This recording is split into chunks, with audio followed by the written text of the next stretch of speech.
म्हणून आदरणीय रितेशजी देशमुख रितेशजी विलासराव देशमुख यांना मी विनंती केली होती की एस टी महामंडळामध्ये ब्रँड ॲम्बॅसेडरची आम्हाला आवश्यकता आहे आणि त्याचबरोबर RTO डिपार्टमेंटच्या माध्यमातून ज्या ड्रिंक अँड ड्राईव्हची मोहीम आम्ही चालू ठेवतो आणि ज्यामुळे अनेक अपघात होतात, लोक मृत्युमुखी पडतात, त्यावर कुठेतरी नियंत्रण आणण्यासाठी एका चांगल्या ब्रँड ॲम्बॅसेडरची म्हणजे राजदूताची आवश्यकता आहे। आणि कालच मी त्यांना सकाळी विचारणा केली आणि ताबडतोब त्यांनी त्यांना मान्यता दिली। आज मंत्रिमंडळाची बैठक संपल्यानंतर माननीय मुख्यमंत्री श्री देवेंद्रजी फडणवीस, उपमुख्यमंत्री श्री एकनाथ शिंदे साहेब आणि मंत्रिमंडळातील आमचे सर्व सहकाऱ्यांच्या उपस्थितीमध्ये त्यांची ब्रँड ॲम्बॅसेडर म्हणून नियुक्ती करण्यात आलेली आहे। मला एका गोष्टीचा अभिमान वाटतो की ह्या राज्याची धुरा सांभाळणारे माजी मुख्यमंत्री श्री विलासराव देशमुख आणि माझे राजकीय गुरु असलेले विलासराव देशमुखांचे पुत्र श्री रितेश देशमुख आज मराठी आणि हिंदी चित्रपटसृष्टीमध्ये एक अतिशय चांगले आणि मोठे कलावंत म्हणून पूर्ण देशाला परिचित आहे, राज्याला तर घराघरामध्ये ते परिचित आहे। 1 मे पासून म्हणजे महाराष्ट्र दिनापासून त्यांचा राजे शिवाजींच्या नावानं चित्रपटसुद्धा प्रदर्शित होतोय, जो हिंदी, मराठी आणि तेलुगू भाषेमध्ये आहे। आज अशा मोठ्या कलाकाराला घेऊन मी एस टी महामंडळाचा अध्यक्ष या नात्याने त्यांना जर ब्रँड ॲम्बॅसेडर म्हणून त्यांची नियुक्ती केली असेल किंवा ड्रिंक अँड ड्राईव्हच्या RTOच्या नियमावलीमध्ये सहकार्य करण्यासाठी जर त्यांचा वापर करून जनजागृतीचा एक वेगळा पायंडा पाडण्याचा प्रयत्न आम्ही जो करतोय, त्याला जर त्यांनी एवढ्या मोठ्या प्रमाणात प्रतिसाद दिला असेल तर निश्चितपणे मी त्यांचा मनापासून आभार मानणं माझं कर्तव्य समजतो। आज राज्याच्या दृष्टीनं अतिशय महत्त्वाचा निर्णय झालेला आहे, कारण एस टी महामंडळात जी घाट्यात आहे त्याचं उत्पन्न वाढवण्यासाठी सुद्धा रितेश देशमुखांचा आम्हाला फायदा होईल। एस टी महामंडळाचे जे नवीन नवीन उपक्रम आहेत जे आम्ही लोकांपर्यंत पोहोचवतो, ते उपक्रम रितेशजी देशमुख आणि त्यांची पत्नी यांच्या माध्यमातून आम्ही घराघरामध्ये ते पोहोचवणार आहोत। कारण जेनेलिया रितेश देशमुख यांनासुद्धा आपली सून, आपली मुलगी म्हणून महाराष्ट्रातील जनता अतिशय चांगल्या प्रकारे ओळखतात आणि हे जोडपं महाराष्ट्राच्या तळागाळातल्या जनतेपर्यंत घराघरामध्ये गेलेलं आहे आणि ब्रँड ॲम्बॅसेडरच्या माध्यमातून अजूनही मोठ्या प्रमाणात ते जाणार आहेत। तर त्याबद्दल मी मनापासून त्यांचा आभार व्यक्त करतो आणि माननीय मुख्यमंत्री आणि उपमुख्यमंत्र्यांचा सुद्धा आभार व्यक्त करतो की त्यांनी ह्या माझ्या प्रस्तावाला मान्यता दिली। रितेशजी, तुमची देखील प्रतिक्रिया जाणून घ्यायची आहे। एस टी महामंडळाचे महाराष्ट्राच्या कानाकोपऱ्यापर्यंत पोहोचलेलं आहे, मात्र आता कुठेतरी तोट्यात आहे। तुम्ही कशा प्रकारे ते पुन्हा त्याच्यामध्ये मदत करू शकता? दुसरी गोष्ट, एस टीने तुम्ही कधी प्रवास केला आहे का किंवा करणार आहात? नाही, सर्वप्रथम मी प्रतापजींचा अत्यंत आभारी आहे की त्यांनी मला ब्रँड ॲम्बॅसेडर म्हणून माझी आणि जिनिले यांची नियुक्ती केली। एस टी खरं म्हणजे मी लहानपणी वडिलांवर प्रवास केलेला आहे। माझ्या वडिलांचा जास्तीत जास्त प्रवास हा एस टीने झालेला आहे। परिवहन खातं पण त्यांनी सांभाळलेलं आहे आणि कुठेतरी जाऊन मला वाटतं की जी एस टी ही माझ्या लहानपणीचा एक हिस्सा होती, त्याच एस टीचं कुठेतरी मी आज ब्रँड ॲम्बॅसेडर म्हणून नियुक्त झालो, याचा मला अभिमान आहे। आणि माझ्या परीने, जिनिल्याच्या परीने जे काही सहकार्याची गरज असेल ती आम्ही करायला तयार आहोत।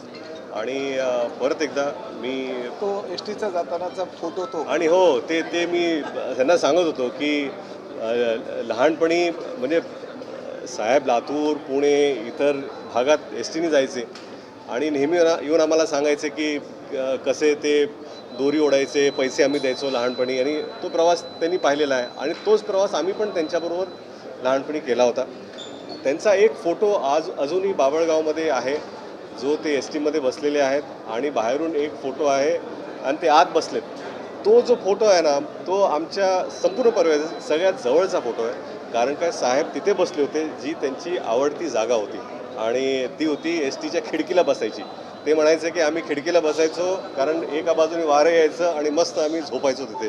तर तो आता ते परिवर्तन आता त्या एस टीपासून आजच्या एस टीपर्यंत प्रचंड झालेलं आहे आणि मला वाटतं की प्रतापजींच्या विजनमधून जी नवीन क्रांती घडते, नवीन एस टी बसेस आहेत, आज इलेक्ट्रिक एस टी बसेससुद्धा इथे जुडल्या जाणार आहेत आणि पुढे जाऊन ही डिझेल एस टी बस कशी नसणार आहे आणि सगळ्या बसेस कशा पुढे जाऊन सगळ्या इलेक्ट्रॉनिक होतील, तो सुद्धा उपक्रम प्रतापजींनी घेतलेला आहे. आणि मला वाटतं की माझ्या आणि जिनिल्याकडून जे काही गरज असेल, आणि मुख्य म्हणजे ड्रिंक अँड ड्राईव्ह हे खरं फार मोठी गोष्ट आहे.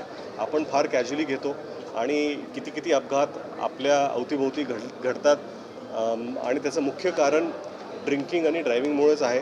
आपण सेफ्टी नियम्सना त्याचं पालन व्यवस्थित आपण करत नाही, तर त्याचासुद्धा प्रचार करणं फार गरजेचं आहे आणि आम्ही तत्पर आहोत. रितेशजी, मात्र गेल्या वेळेस जे अँबॅसेडर होते मात्र ते काही एसटीतून कुठे दिसले नाही. तुम्ही आता एसटीतून प्रवास वगैरे करा. आपण दोघं एकत्र जाऊ. लातूरला जाणार का एसटीला? तुम्ही येताय का बरोबर?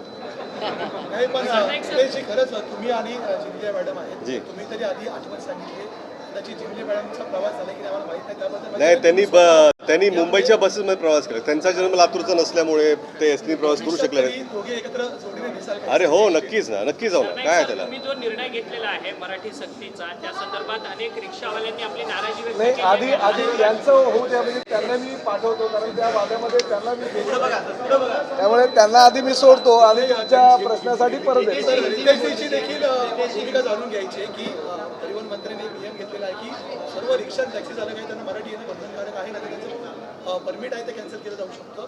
तुम्ही कशा प्रकारे बघता नाही, मराठी कसं आहे की मला असं वाटतं की महाराष्ट्रामध्ये मराठी भाषा ही अनिवार्य असलीच पाहिजे. आणि ज्या काही काय प्रवास करणारे मराठी भाषिक असतात आणि आपण महाराष्ट्रात, आणि काय की महाराष्ट्रामध्ये जशी मराठी अनिवार्य पाहिजे तसं आपण इतर राज्यात गेले की त्यांची भाषा आपण बोलली पाहिजे. तसंच मला वाटतं की हा जो काही निर्णय आहे तो योग्यच आहे. हिंदीमध्ये अच्छा, मैं हिंदी में सबसे पहले एसटी स्टेट ट्रांसपोर्ट महामंडल का मुझे ब्रांड एम्बेसडर बनाया गया है. ये मेरे लिए बहुत बड़ी बात है, क्योंकि एसटी बसेस से मेरे पिताजी बहुत सफ़र करते थे और उनका जो भी ट्रैवल था उन्होंने हमें बताया था. और एसटी से मैंने भी बहुत बार उनके साथ बचपन में सफ़र मैं कर चुका हूँ. आज जाकर उसका मुझे ब्रांड एम्बेसडर बनाया गया है. ये मेरे लिए और जिले की बहुत बड़ी बात है. और हमारी ओर से जो कुछ भी सर कहेंगे या जो कुछ भी करना चाहेंगे हम अपने तरीके से हम बिल्कुल करेंगे. और ड्रिंक एंड ड्राइव का जो हमें लोगों तक ये प्रचार करना है कि किस तरह इसकी वजह से जो एक्सीडेंट्स होते हैं वो किस तरह हम रोक पाते हैं, इसकी भी जो भी प्रचार करना है उसके लिए भी हम तत्पर रहेंगे. Thank you.